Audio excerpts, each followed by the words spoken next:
Hello everyone, welcome back to our channel. ఈ video July month current అఫైర్స్కి సంబంధించి చేస్తున్నాను. ఇందులో ఐఐటీస్ ఇంకా పర్సన్స్ ఇన్ న్యూస్ వార్తల్లో నిలిచినటువంటి అంశాలకు సంబంధించి ఈ వీడియో చేస్తున్నాను. So let's go to the topic. First వచ్చేసి ఐఐటీస్కి సంబంధించి ఐఐటి ఢిల్లీ వార్తల్లోకి వచ్చింది. ఇది మెదడు క్యాన్సర్స్కి సంబంధించి గ్లియోబ్లాస్టోమా రకం క్యాన్సర్ కణితిని అంతం చేసేందుకు ఎలుకలపై అది నిర్వహించిన ప్రీ క్లినికల్ ట్రయల్స్ విజయవంతమయ్యాయని చెప్పేసి పేర్కొన్నారు. ఇది శక్తివంతమైన యాంటీబాడీ CD40ని RRX-001 అనే చిన్న అణు నిరోధకంతో జత చేస్తుంది. చికిత్స కోసం విదిత్ ఇమ్యునోజమ్స్ పేరుతో నానో ఫార్ములేషన్ అభివృద్ధి చేశారు ఐఐటి ఢిల్లీ వారు. నెక్స్ట్ వచ్చేసి పర్సన్స్ ఇన్ న్యూస్కి సంబంధించి భారత ఆర్మీకి 30వ చీఫ్గా ఉపేందర్ ద్వివేది బాధ్యతలు చేపట్టారు.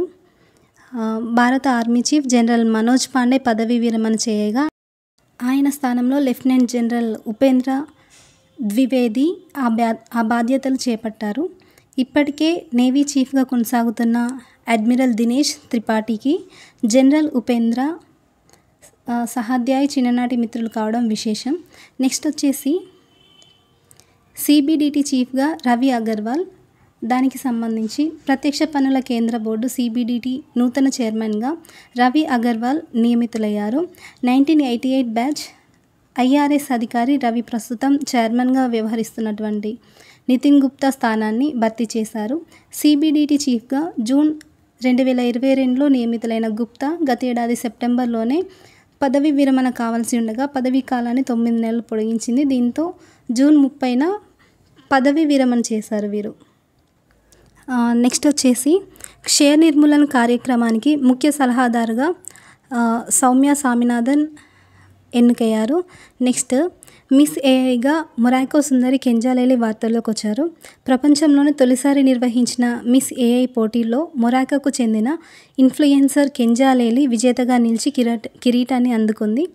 1500 మంది కంప్యూటర్ మోడిఫైడ్ మోడల్స్ను వెనక్కి నెట్టి తొలి వర్చువల్ అందాల పోటీ విజేతగా నిలిచింది. మానవుల తనకు భావోద్వేగాలు తెలియనప్పటికీ విజయం సాధించినందుకు ఉత్సాహంగా ఉందని కెంజాలేలి పేర్కొంది. విజేతగా ఆమెకు $20,000 ప్రైజ్ మనీ దక్కింది. ఈ ఏఐ లేలిని ఫోనిక్స్ AI CEO మొరియం బెస్సా సృష్టించారు. నెక్స్ట్ వచ్చేసి సివిల్ సర్వీసెస్ చరిత్రలో తొలిసారిగా పేరు లింగాన్ని మార్చుకున్నటువంటి అధికారి వార్తల్లోకి వచ్చారు. దీనికి సంబంధించి హైదరాబాద్లో customs excise service tax appellate tribunal chief commissioner కార్యాలయం జాయింట్ కమిషనర్గా పనిచేస్తున్నటువంటి 35 ఏళ్ల అనసూయ అన్ని అధికారిక రికార్డుల్లో తన పేరు లింగాన్ని మార్చాలని అభ్యర్థన చేసింది. అంటే అనసూయ అనేటువంటి తన పేరును అనికతిర్ సూర్య పురుషుడుగా మార్చాలని చెప్పేసి అభ్యర్థన చేశారు. తను సూర్య డిసెంబర్ 2013లో చెన్నైలో అసిస్టెంట్ కమిషనర్గా కెరీర్ ప్రారంభించారు. 2018లో డిప్యూటీ కమిషనర్గా పొందిన సూర్య గతేడాది నుండి హైదరాబాద్లో జాయింట్ కమిషనర్గా హోదాలు విధులు నిర్వర్తిస్తున్నారు.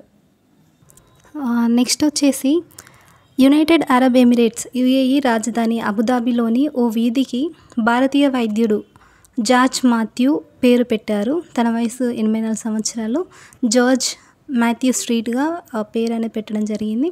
నెక్స్ట్ వచ్చేసి నెదర్లాండ్స్ నూతన ప్రధానిగా డిక్ స్కూప్ ఎన్నికయ్యారు.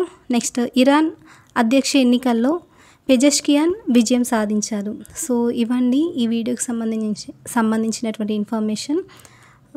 ఇంకా మిగతా వార్తల్లో నిలిచినటువంటి అంశాలకు సంబంధించి జూలై మంత్కి సంబంధించి మిగతా వీడియోస్లలో నేను మీకు ప్రొవైడ్ చేయడం జరుగుతుంది.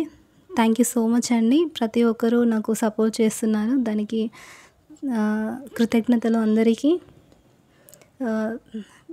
తప్పకుండా నేను చేస్తున్నటువంటి వీడియోస్ మీకు యూస్ఫుల్గా ఉంటుందన్న ఉద్దేశంతోనే చేస్తున్నాను. సో ఆల్ ది బెస్ట్ అండి. ఎగ్జామ్స్కి ప్రిపేర్ అవుతున్న ప్రతి ఒక్కరికి నాకు సపోర్ట్ చేస్తున్నందుకు thank you so much. Bye bye.